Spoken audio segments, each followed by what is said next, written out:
is 2 Minutes About Time with Luke Allen and Robert E.G. Black, the podcast that takes a look at the film About Time 2 minutes at a time. I am Richard Curtis, and I hope you enjoy it. And if you don't, well, you can just travel back in time 2 minutes and listen to something else. I'm one of your hosts, Luke Allen. I'm joined, as always, with my co-host, Robert E.G. Black. Hello. And our special guest for this week, Andy. Hello. Today we're looking at minutes 98 and 99 of About Time. And things just get sadder and sadder and sadder. And if I'm a crying mess by the end of this week, that's why. And I mean, my favourite minutes are next week, so that's the exciting stuff. So stay in tune for that. Mostly because, I mean, I think it's next week that we've got the whole Gold in Them Hills montage, with everything being so lovely and uplifting. And appreciating each day, living it twice. I love that part. And not just... Yeah, I like the depressing bits. So the dad says, but it was too late. Tim says, how long have we got? You know, it could be years. How long really? Weeks, I'm afraid. I love how quickly his tone of voice changes at this.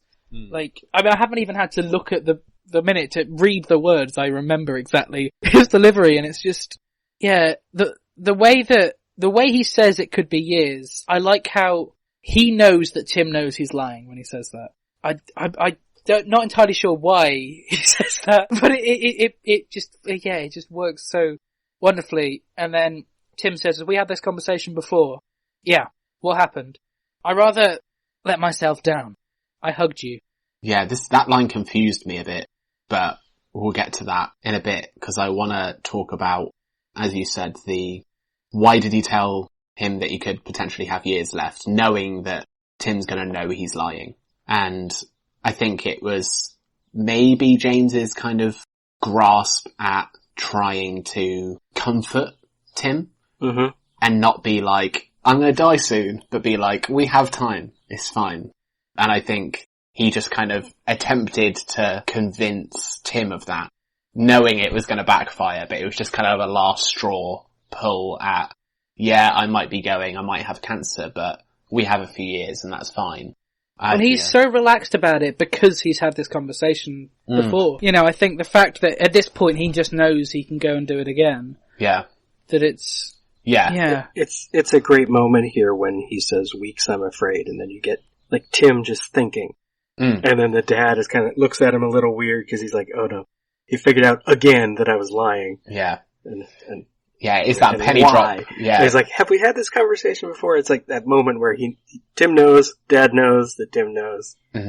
Yeah, it is that penny drop moment. And, I love those moments in films and TV, and where you get that kind of second, maybe if that, of silence, but so much is said in that silence.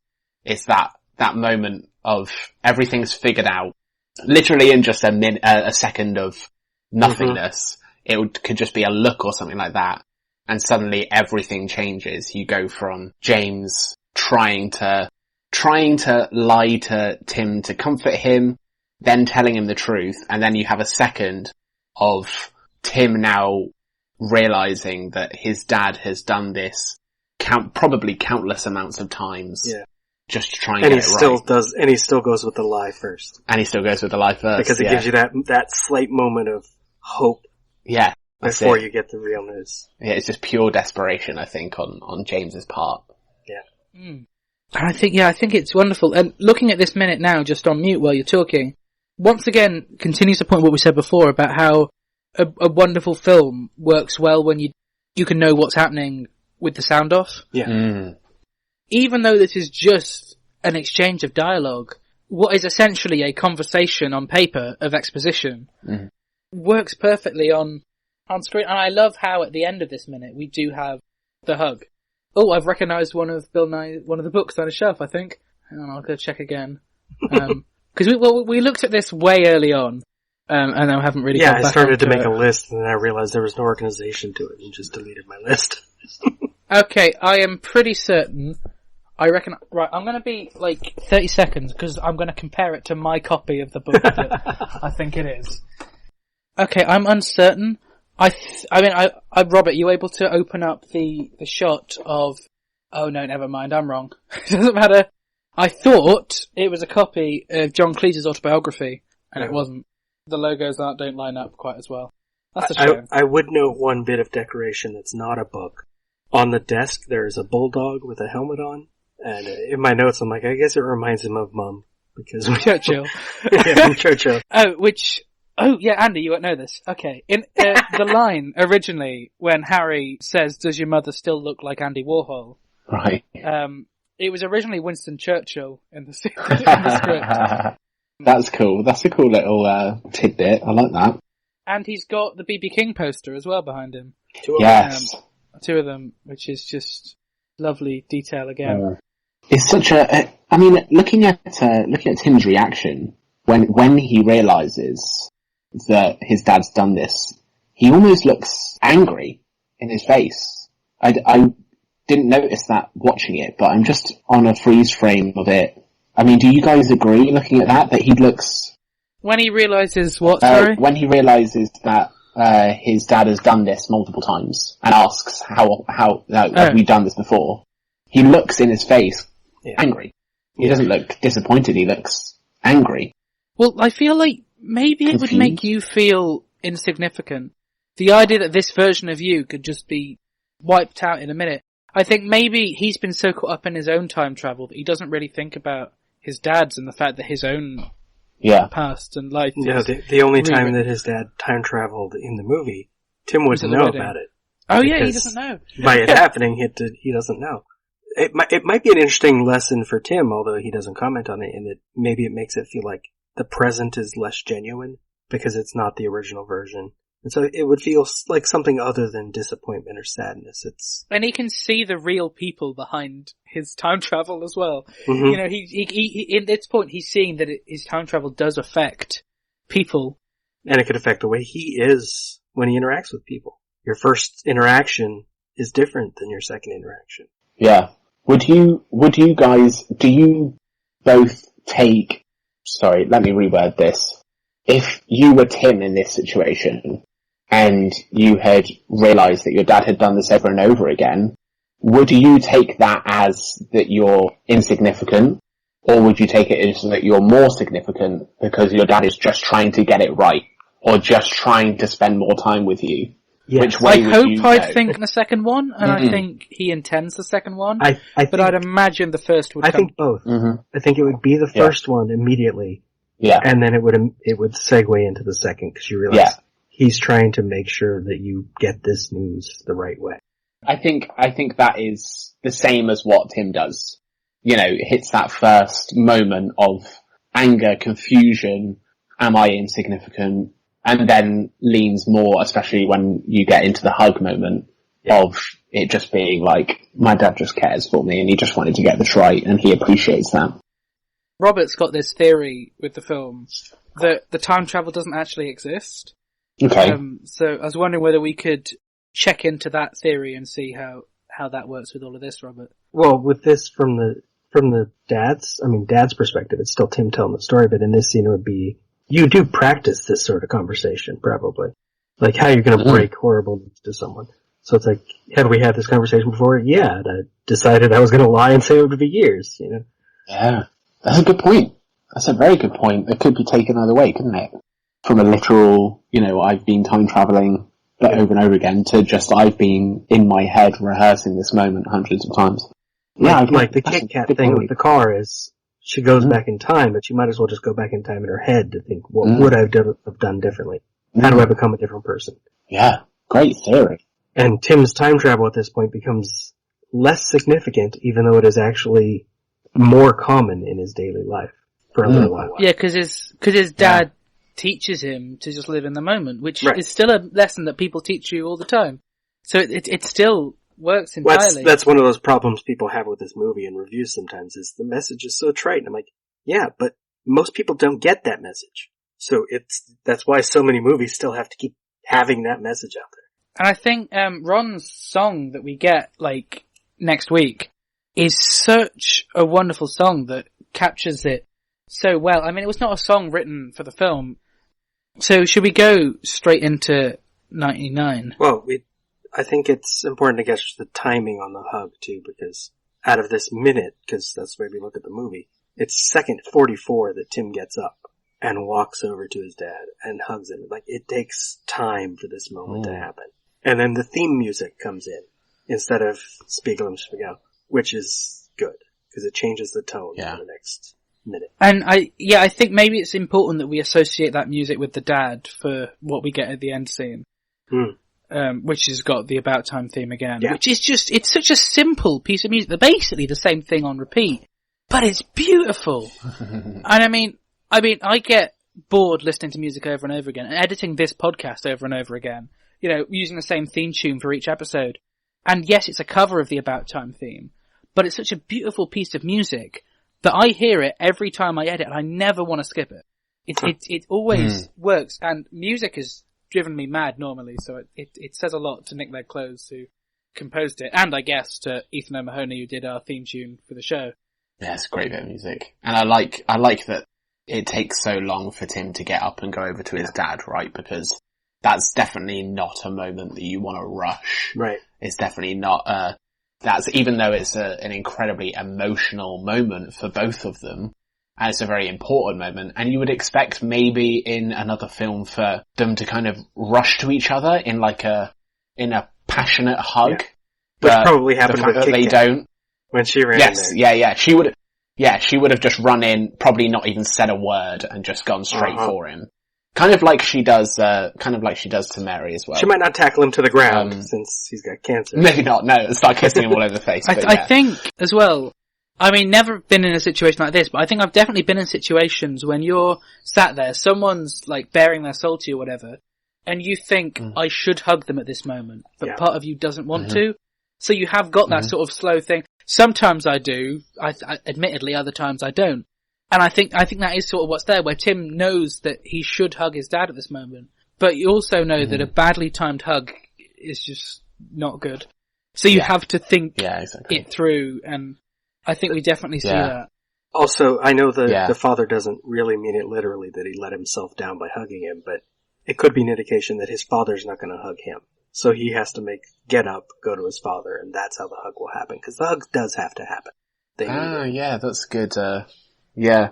That's what confused me. That's what, I took that line, I think, the wrong way, in that they have a very tactile relationship, it seems, where they don't worry about hugging each other or anything like that. So I was very confused when he was like, I let myself down, I hugged you. I was like, but you would do that anyway. I didn't really know how to take that line, but that totally makes sense with it being like with a come to me kind of message, rather than, I don't want to go to you for this, I need you to come here.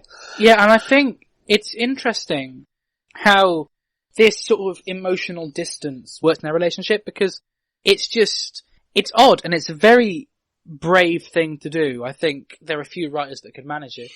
Just like with Harry, they managed to make an unlikable character likable enough. It's a hard balance to get. Especially as the dad says at the wedding, his father was a frosty bugger. Like, the idea that, he says that he couldn't love his dad because of how his dad was, and how we managed to love Bill Nighy more in this film because of it. Because it really hits when you have moments like this. And I think there's a level of banter in when he says, I kind of let myself down a bit. Like, he's partially joking there as well. I think it's sort of like, I lost my cool. It's not a... Yeah, so definitely. I've just hearing it. Yeah. Yeah, hearing it straight off the bat whilst I was watching the film, it did definitely take me off guard.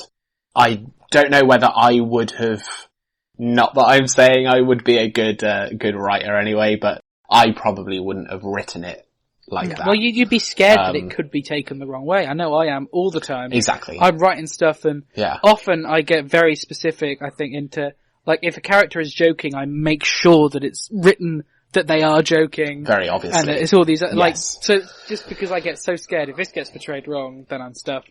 So it's just... Yeah. I mean, if we're talking, creative freedom here, if I were to redo this kind of 15 seconds where they hug in this minute, I would have definitely had James's barriers completely come down.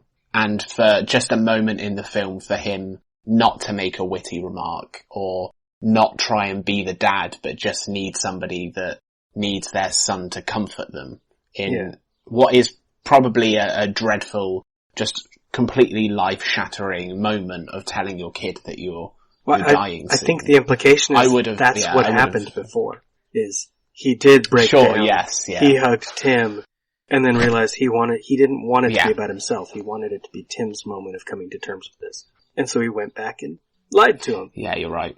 And then Tim realizes, but you still need a hug. Yeah.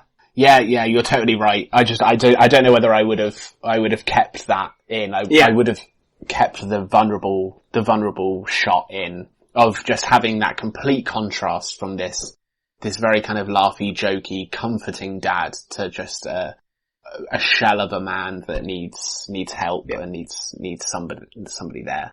I would have done that personally, but not saying that I would change it. It's very good as it is, but I watched that and I was a little bit confused about it. But that's the only thing I really have to say about that minute anyway. So, should we go into 99? Yes. So I believe we cut ahead. I haven't got your transcript. I'm going to watch it myself to double check here that we do cut forward, right? Well, they're not doing it anymore, so yeah. Yeah, okay. And he says, sorry, I just thought with the time thing, and Dad says, no, I never said we could fix things. I specifically never said that. Life's a mixed bag, no matter who you are. Look at Jesus. He was the Son of God. And look how that turned out. I mean, it's a good gag. I'm sorry I laugh. Yeah. I'm amused by your inability to say for God's sake. No, okay. No, You've done that twice this week. Yeah, because I'm basically on my Christian side of things. I just try and avoid all the blasphemy. I know. But in that delivery, I was in two minds because he is the Son of God for God's sake. Like it's true. it's literal here. But yeah, I mean, putting aside the obvious odd truth behind the look how that turned out, and just taking it for the joke that it is, it's a good gag. Yeah.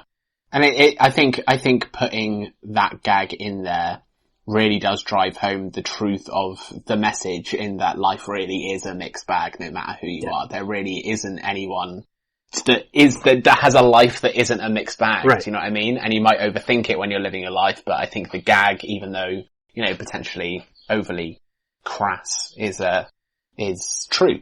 It's totally true. And he says, I know, but you must see, I feel a bit cheated. And Dad says, don't. In fact, feel the opposite.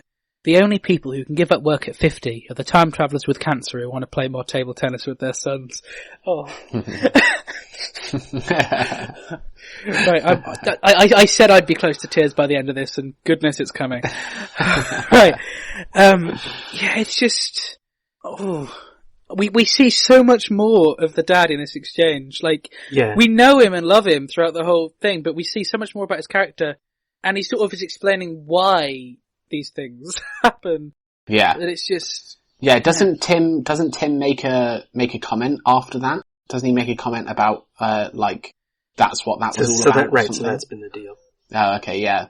So that's obviously an explanation for Tim. I don't think I quite got the full implication of this when I'd watched the film previously. Is that literally the dad has known he's gonna die every time we've seen him in the film. Oh, yeah. That's what I took. He went back in time to when he was 50 so he could retire.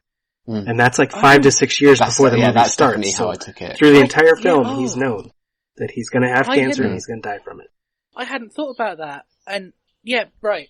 So because he can relive every day as many times as he wants, this isn't for his benefit. This is for the benefit of Tim. Right. So he spends more time. Which is why I forgave Tim's line before this, where he says, I know, but you must see, I feel a bit cheated. At first I read the dialogue when I was doing my notes as, you must feel a little bit cheated, but that's not what he says. He's saying that Tim, feels cheated by this news and by that they can't fix things. And that matters, and the dad is letting that matter. And I think the next line is perfect because it proves that he was sort of joking and trying to remain light at the start when he said, what's mum been telling you? Because now he admits that he knew that they had to call. Yeah. I'm sorry we had to call. It suddenly got very bad. And I have something very important to tell you. Or, let me check. Do you want to know the big secret? or would you rather find it out for yourself like I did? And what a place to end this note. Yeah. Yeah, absolutely.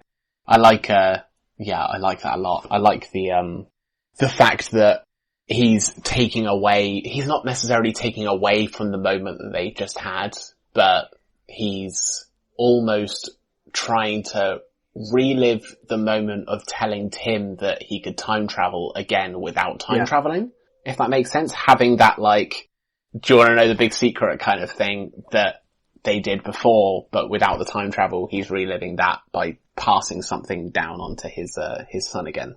And yeah, I liked that. I liked it a lot. And I like that he does wait until this moment to tell Tim. Like, it's not that he tells him it straight away, or...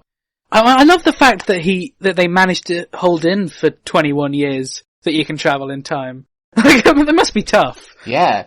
Yeah, you know what? I found throughout watching this film that Tim was finding out about the rules of the time travel a lot slower than I thought he would have done. Yeah. I'd have thought that once you get told you can time travel, you figure out all the rules. You ask every single question possible. And yet, he was finding them out as he was going, but I think that was deliberate so that he could learn them for himself. Yeah. Right? So and it kind of works with Tim too, because he's, be told. Tim is somewhat quiet and timid, so it fits. Like, he's gonna kind of do what he needs to do, but he's not gonna play with it. Cause that's a different movie if he plays with it. Me, I would have figured out the rules within like a day. Like, okay, and then, now I'm gonna try somewhere else, I'm gonna go back farther. And then you'd start, as you said with Groundhog Day, you'd start, punching the people you hate in the face. Doing all the things that you can't do. As I said before, like... breaking things, throwing things. I wouldn't have been... I find it odd that Tim never... There's only one point, really, wherein I think you can sort of see Tim going, heck it. I'm sure that's not his choice of words. Because most of the time, he seems to... When he is in an embarrassing situation, he seems to always have that worry on the back of his mind where, what if I can't go back? Yeah. Like, he always seems to make it safe, just in case. The one time where I don't see that is when he's with Mary in the art gallery. And once he realizes he's just going to go over it again, he gets weird. He's the weird one. And he just decides to be... What time was it? All his questions. Yeah, and even when Rupert says, oh, you've got to start thinking about what we can say to each other. No poochy face, and Tim just goes, no poochy face. It's just, they've only just met, and he's getting involved in this.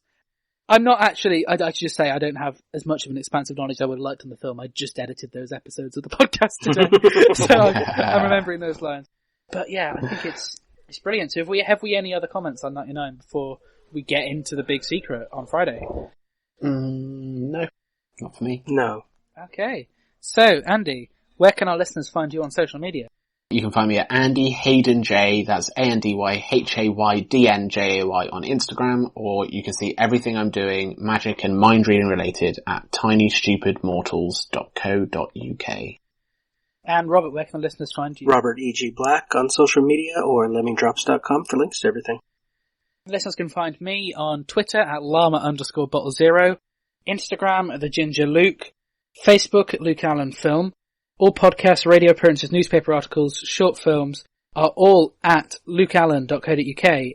And this podcast is on Facebook, Twitter and Instagram at 2 Mins About Time. They can also join our Facebook group, The Cupboard, to discuss all things to do with About Time, the podcast, all tangents we have, anything that comes up in the show. You can just pop into our Facebook group and say them. I've just come across a load more of these rhyming goodbyes, so we haven't done a rhyming one for a while, have we, Robert? Time to scoot, little newt. Huh. There we go. That's great. I'm going to start using it. The 2 Minutes About Time theme is performed by Ethan O'Mahony and is a cover of the About Time theme, originally composed by Nick Laird-Close. 2 Minutes About Time is a production of Lemming Drop Studios in association with Bottle O Productions.